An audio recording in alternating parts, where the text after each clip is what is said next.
तीसरा अध्याय। नारद जी का अपना वानर का रूप देखकर क्रोधित होना। शिवदूतों के ऐसे वचन सुनकर नारद जी ने समीप ही जल में अपना प्रतिबिंब निहारा तो हैरान रह गए।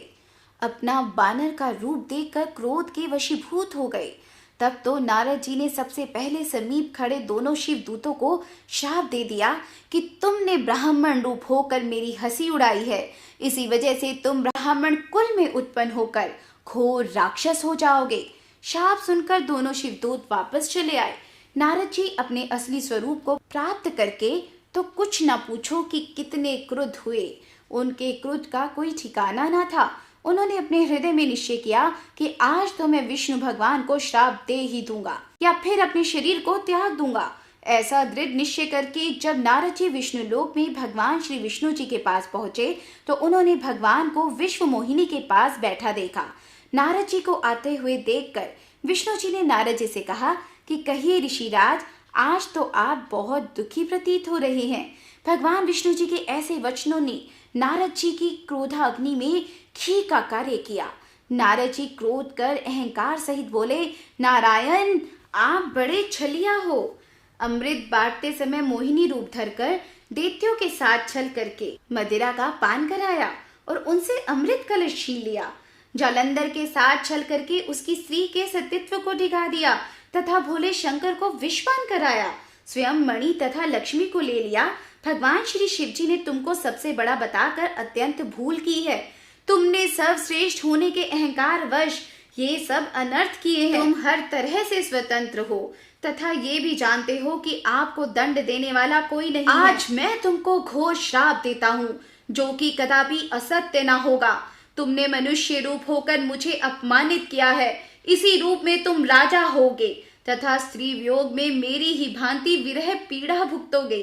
तुमने वानर रूप में मेरी हंसी उड़वाई है, यही वानर उस समय तुम्हारी सहायता करेंगे।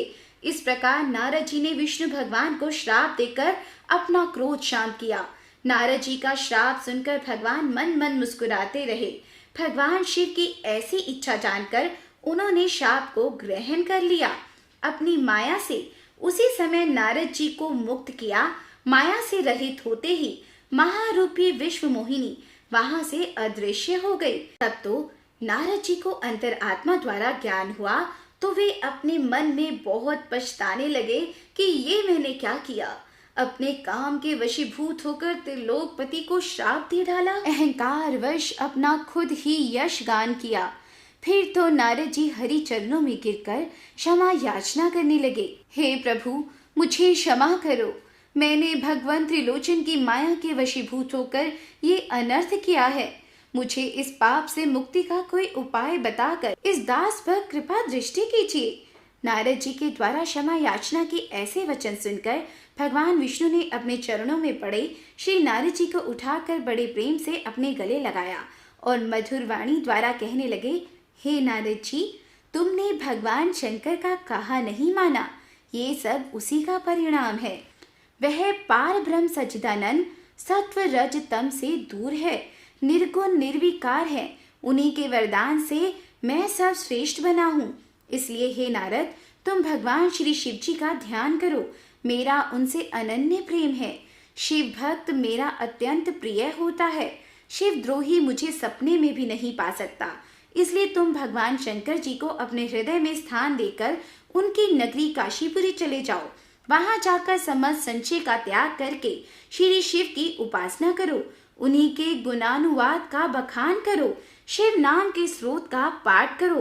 तुम्हारे समस्त पाप नष्ट होंगे। काशीपुरी में त्रिनेत्री भगवान शंकर जी के दर्शन करने के पश्चात अपने पितामह ब्रह्मा जी के निकट जाकर भगवान शंकर के नाम की महिमा को जानो, क्योंकि चतुर्मुखी ब्रह्मा जी भगवान शंकर जी के अनन्य भक्त हैं। श्री सूत जी बोले। ऐसा कहकर भगवान श्री विष्णु अंतर्ध्यान हो गए। तब श्री नारद जी वहां से काशीपुरी को प्रस्थान कर गए। मार्ग में उन्हें उनके द्वारा शापित वो दोनों शिवदूत भी मिले। उन्होंने नारद जी के चरणों में गिरकर क्षमा मांगी। उनकी प्रार्थना को सुनकर नारद जी बोले, हे रुद्रगणों, श्री शंकर जी की योग माया से भ्रमित होकर मैंने ऐसा अनर्थ किया है, लेकिन मेरा वचन कभी खाली नहीं जाता है। तुम्हें शाप तो भोगना पड़ेगा। तुम दोनों मुनि वीर्य द्वारा एक राक्षसी के द्वारा जन्म पाओगे। तुम भगवान शंकर के परम भक्त और प्रतापी होंगे। समस्त सृष्टि पर तुम्हारा अधिकार होगा। अनेकों साल सुख भोगने के पश्चात भगवान विष्णु अपने दूसरे रूप में आकर तुम्हें मुक्ति प्रदान करेंगे। ऐसा कहकर नारद जी श्री ब्रह्मा जी के पास जाकर प्रार्थना करने लगे, हे प्रभु, भगवान श्री विष्णु की कथा तो आपने मुझे सुना दी। अब मुझे भगवान शंकर जी के अनेक चरित्रों को सुनने की तीव्र लालसा हो रही है। मैं ये जानना चाहता हूँ कि सदाशिव सृष्टि के अतिरिक्त किस रूप में आते हैं, सृष्टि के मध्य में उनकी क्या लीला होती है, तथा सृष्टि के अंत में अर्थात सृष्टि के प्रलय काल में वह सदाशिव महेश्वर कहाँ पर निवास करते हैं और प्रसन्न होकर अपने भक्तों को क्या देते हैं, तथा भगवान शिव किस प्रकार शीघ्र प्रसन्न होते हैं, तथा सभी चरित्रों का विस्तृत वर्णन मुझको सुनाइए, जिससे मेरा इस भवसागर से कल्याण हो जाए। चौथा अध्याय सुनने के लिए सब्सक्राइब कीजिए हमारे चैनल दिव्य दृष्टि एक अद्भुत सोच को और बेल आइकन जरूर प्रेस कर दीजिएगा, ताकि आपको हमारे न्यू वीडियो का अपडेट मिल सके। शिव भक्तजन से मेरा अनुरोध है कि कमेंट बॉक्स में ओम नमः शिवाय जरूर लिखिएगा, ताकि आपको और मुझे, हम दोनों को ही शिव नाम का पुण्य प्राप्त हो। ओम नमः शिवाय।